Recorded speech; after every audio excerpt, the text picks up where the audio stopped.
नमस्कार दोस्तों, आज अपन प्रश्नावली 1.3 पुराने सिलेबस के अकॉर्डिंग 1.3 और न्यू सिलेबस के अकॉर्डिंग देखें तो कितनी है 1.2।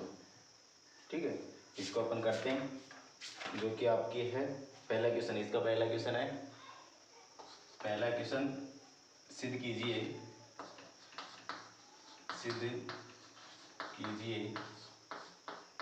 कि √5 एक अपरिमेय संख्या है। ठीक है, ये इसका पहला क्वेश्चन है। तो सिद्ध करने वाले क्वेश्चनों पे क्या लेके चलते हैं, प्रूफ यानी कि उत्पत्ति करते हैं। अब देखो, ऐसे क्वेश्चन अपन ने किए हैं। ऐसे क्वेश्चन के लिए क्या करते हैं अपन, जब भी अपरिमेय सिद्ध करना हो तो अपन को क्या करना होता है, उसको परिमेय मानते हैं ना। ठीक है, तो सबसे पहले अपन √5 को एक परिमेय संख्या मान लेते हैं। क्या माना, √5 एक परिमेय संख्या। ठीक है, √5 एक परिमेय संख्या है। अब देखो, इसको परिमेय संख्या माना है तो परिमेय संख्या की परिभाषा क्या होती है, ऐसी संख्या जिसको p बटा q के रूप में लिख सके। q नीचे वाली संख्या 0 नहीं होनी चाहिए और p और q दोनों क्या होनी चाहिए, पूर्णांक होनी चाहिए। ये परिभाषा कहती है ना। इसका मतलब आप √5 कैसे p बटा q के रूप में लिख सकते हैं, क्योंकि परिमेय माना है तो लिखेंगे।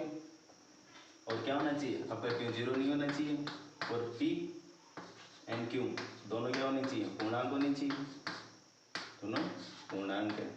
ये परिभाषा कहती है। ठीक है, पूर्णांक है।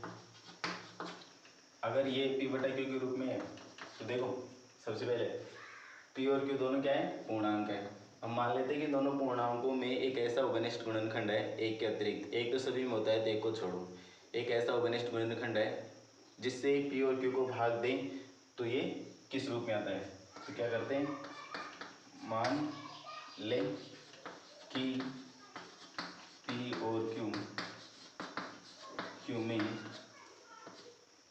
एक के अतिरिक्त, एक तो सभी में होता है तो एक के अतिरिक्त p और q में एक के अतिरिक्त उभयनिष्ठ गुणनखंड। ठीक है, एक अतिरिक्त उभयनिष्ठ गुणनखंड है जिससे p और q को भाग करने पर। अब देखो, एक ऐसा उभयनिष्ठ गुणनखंड मान लिया जिससे p और q को भाग करते हैं तो आपका √5 ऐसे कैसे, और ये आ जाएगा a बटे b। इसका मतलब ये है कि p को कोई उभयनिष्ठ गुणनखंड है उससे भाग देंगे तो ये आ जाएगा, और q को उस उभयनिष्ठ गुणनखंड से भाग देंगे तो क्या आ जाएगा, आपका b। और ये a और b क्या होंगे, ये a और b सहअभाज्य संख्याएं होंगी, सहअभाज्य संख्याएं। और देखो, सहअभाज्य संख्याएं क्या होती है, ऐसी संख्याएं जिनका एचसीएफ कितना हो, 1 हो। यानी कि इन दोनों में ऐसा कोई उभयनिष्ठ गुणनखंड नहीं है जिसका भाग चला जाए। इनमें कोई उभयनिष्ठ नहीं आएगा एक के अतिरिक्त। एक तो सभी में होता ही है तो एक को छोड़ो, एक सभी का उभयनिष्ठ होता है तो इनका एचसीएफ कितना होता है, 1 होता है। तो ये सारी सहअभाज्य संख्याएं होती हैं। ठीक है, जिनका एचसीएफ 1 होता है। अब देखो, इनका वज्र गुणा करो, ये इधर गुणा हो जाएगा, ये इधर गुणा हो जाएगा। तो 5 रूट ऐसे कैसे, और 20 के साथ 1 को ऐसे गुणा करेंगे 1। यहाँ से दोनों साइड वर्ग करते हैं, वर्ग करने पर अब वर्ग करेंगे तो इधर तो कितना हो जाएगा, 5 b²। देखो पूरा लिख लो, दोनों साइड वर्ग कर रहे हैं यानी कि √5 का वर्ग, b का वर्ग, इधर a का वर्ग। ठीक है, अब देखो वर्ग से वर्गमूल कट जाएगा तो इधर क्या बचेगा, 5 b², इधर a², यहाँ से b² बराबर a² बटे 5। कैसे, इधर ये वाली 5 गुणा में है ना, दूसरी साइड जाएगा तो घटा में हो जाएगा, तो यहाँ से a² बटे 5 आ जाएगा। ठीक है, अब देखो इससे आगे ये क्या है, 5 अभाज्य संख्या है, 5 एक अभाज्य संख्या है ना, और ये a² को विभाजित करती है। तो आपकी प्रमेय कौन सी, प्रमेय 1. न्यू सिलेबस में तो 1.2 है, तो न्यू सिलेबस का लेकर चलते हैं। प्रमेय 1.2 नए सिलेबस के अकॉर्डिंग प्रमेय 1.2 क्या कहती है कि p कोई अभाज्य संख्या है और वो किसी संख्या के वर्ग को, यानी कि a के वर्ग को विभाजित करती है तो a को विभाजित करेगी। किसी संख्या के वर्ग को विभाजित करती है तो वो उस संख्या को विभाजित करेगी। ठीक है, इसका मतलब प्रमेय 1.2 से क्या ले सकते हैं, 5a² को विभाजित करती है तो 5a को भी विभाजित करें,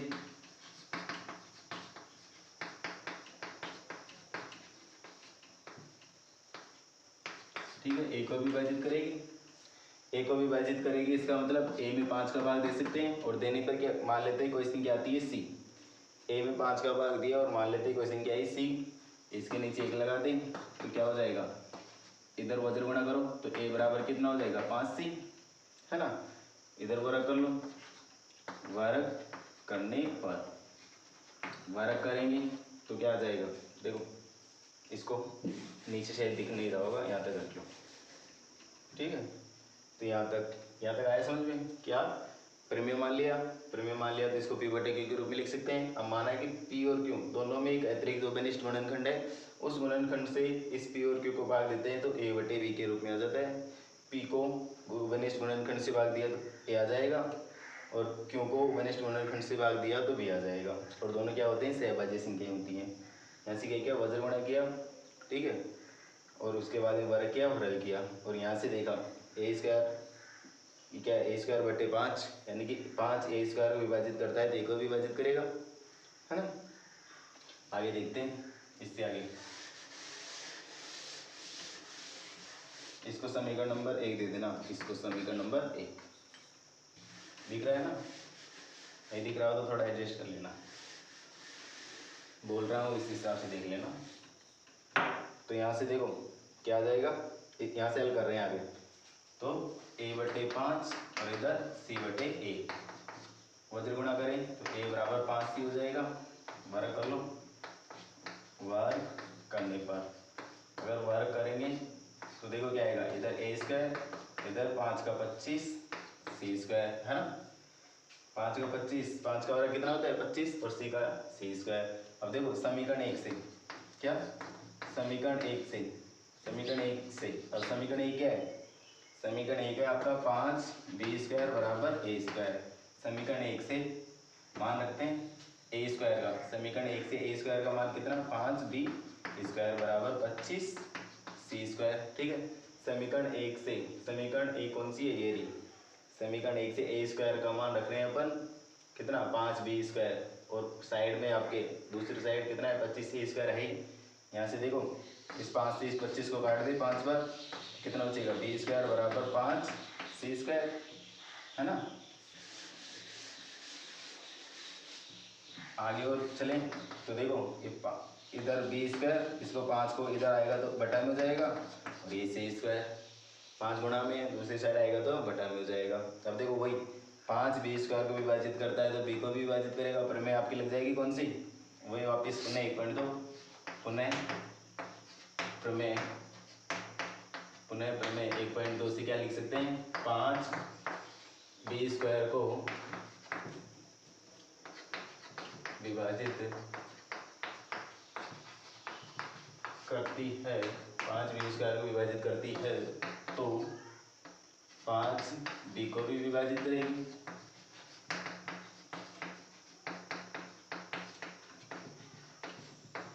ठीक है, 5b को भी विभाजित करती है। ये आपकी प्रमेय 1.2 कहती है न्यू सिलेबस के अकॉर्डिंग, ठीक है। अब देखो यहाँ से देख रहा है 5a को विभाजित कर रही है, यहाँ से कह रहा है कि 5b को विभाजित कर रही है, इसका मतलब 5a और b दोनों को विभाजित कर रही है। तो यहाँ से लिख सकते हैं कि 5a और b दोनों को विभाजित कर रही है, विभाजित करती है। अगर विभाजित करती है तो दोनों में क्या हो जाएगी, कॉमन हो जाएगी, विभाजित करती है। इसका मतलब 5a और b दोनों में ओवेनिस्ट है, 5 क्या आ गई, दोनों में ओवेनिस्ट आ गई। अब देखो 5 दोनों में ओवेनिस्ट आ गई, यहाँ से ये हुआ कि a और b सहभाज्य संख्याएं नहीं है, जबकि अपन ने माना था कि a और b तो क्या है, सहभाज्य संख्याएं। तो यहाँ से क्या होता है, विरोधाभास उत्पन्न होता है। तो यहाँ से क्या लिखेंगे अपन, अतः विरोधाभास उत्पन्न होता है, अतः विरोधाभास उत्पन्न होता है, विरोधाभास उत्पन्न होता है कि आपने क्या माना था, √5 एक परिमेय संख्या मानी थी, एक परिमेय संख्या है। अतः विरोधाभास उत्पन्न होता है कि होता है, तो यहाँ से क्या हो जाएगा, अतः, अब क्या लिख सकते हैं, अतः हमने जो माना था वो गलत है, विरोधाभास उत्पन्न हो रहा है तो हमने जो माना था वो गलत है ना, अतः हमने जो माना वो गलत है। अगर माना जो गलत है इसका मतलब क्या कह सकते हैं कि √5 एक अपरिमेय संख्या होगी, क्या माना था अपन ने, परिमेय माना था ना, अगर वो गलत हो गई तो क्या हो जाएगी, अपरिमेय हो जाएगी। अगर कोई संख्या परिमेय नहीं होती है तो क्या होती है, अपरिमेय होती है ना।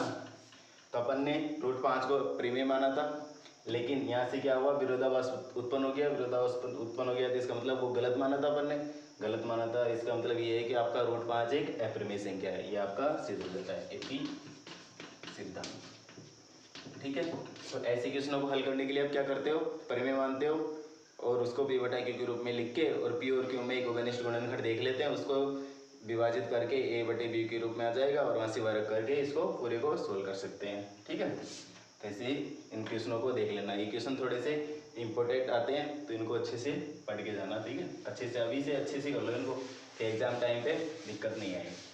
अच्छे से लिख के और 2-3 बार 4 बार कम से कम 5-6 बार इसकी ऐसी प्रैक्टिस कर लो, अभी से एग्जाम तक 10-15 बार हो जाएगी इसकी प्रैक्टिस। तो अब तो पहला क्वेश्चन हो गया √5 का। क्वेश्चन नंबर 2 देखते हैं आप इसका। क्वेश्चन नंबर 2 देखो, क्वेश्चन नंबर 2 में आपको क्या कह रहा है, वही सिद्ध करने वाला क्वेश्चन है, 3 + 2 √5 को सिद्ध करना है कि अपरिमेय है। ठीक है, अपरिमेय सिद्ध करना है। सबसे पहले इसको सिद्ध करना है तो उत्पत्ति क्या है, अपरिमेय सिद्ध करना है, संख्या सिद्ध करना। तो इसको पहले अपन क्या मान लेते हैं, परिमेय मान लेते हैं, क्योंकि अपरिमेय सिद्ध करने वाले क्वेश्चनों को परिमेय मान के सिद्ध करते हैं। 2√5 एक परिमेय संख्या है।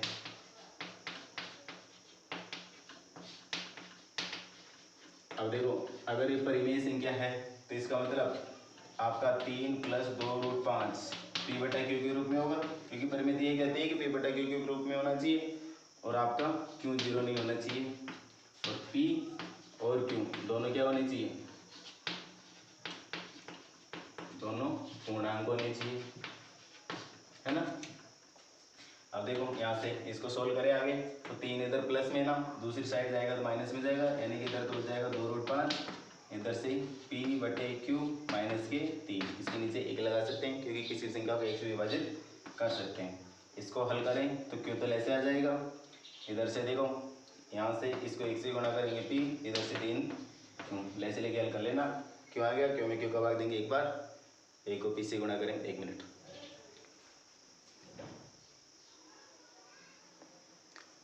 ओके, तो यहाँ से ऐसे लेके हल करोगे, क्यों आ जाएगा, क्यों में क्यों का भाग देंगे एक बार p, और यहाँ से क्यू बार आ जाएगा, क्यू को 3 से गुणा करेंगे 3q, और इधर 2√5 चल रही है, और आगे हल करें तो यहाँ से √5 और इधर p - 3q बटे 2q। अब देखो यहाँ से p और q दोनों पूर्णांक है और q 0 नहीं है, इसका मतलब इधर वाली ये वाली संख्या परिमेय होनी चाहिए ना। तो यहाँ से क्या कह सकते हैं, p और q दोनों पूर्णांक है और आपका q 0 नहीं है, p और q दोनों पूर्णांक है और q 0 नहीं है। तो यहाँ से अपन कह सकते हैं कि आपका p - 3q बटे 2q परिमेय संख्या होगी, एक परिमेय संख्या होगी।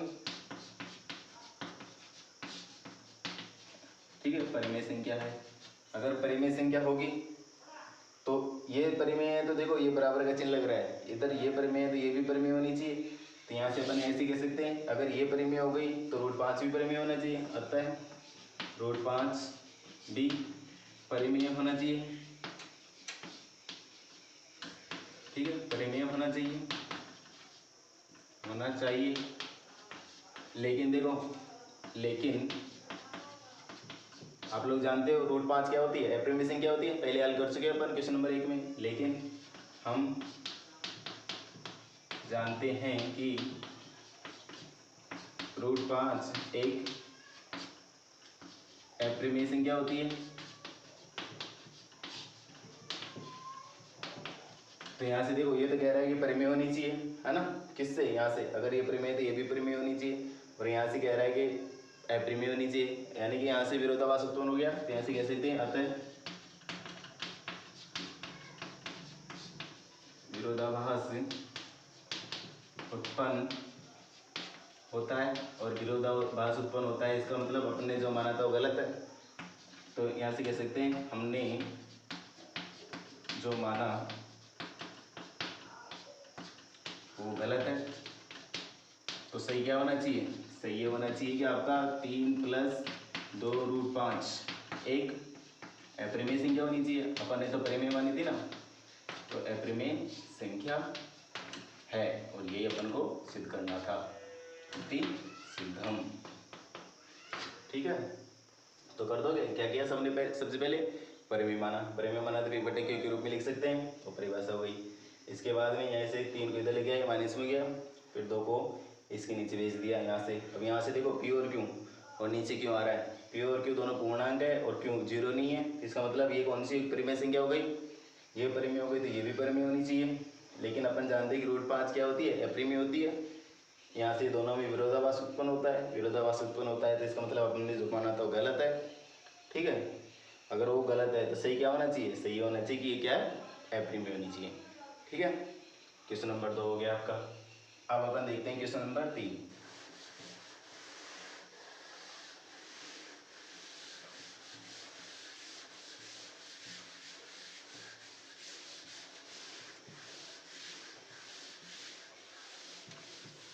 देखो क्वेश्चन नंबर 3 में इसका पहला पॉइंट है ना, वो आप कर लेना। पहला point question number 3, question number 3 का पहला पॉइंट है आपका 1/√2। ये आप कैसे हल करोगे? जैसे आपने √5 हल किया है ना, वैसे आपको हल करना है। तो इसको आप कर लेना।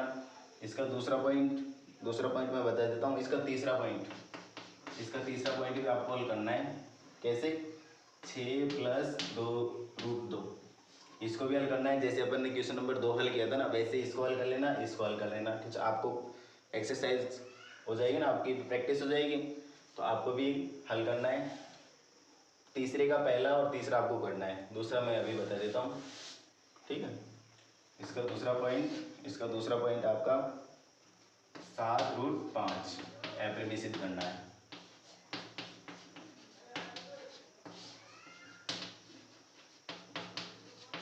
ठीक है, 7√5 इसको अपरिमेय सिद्ध करना है।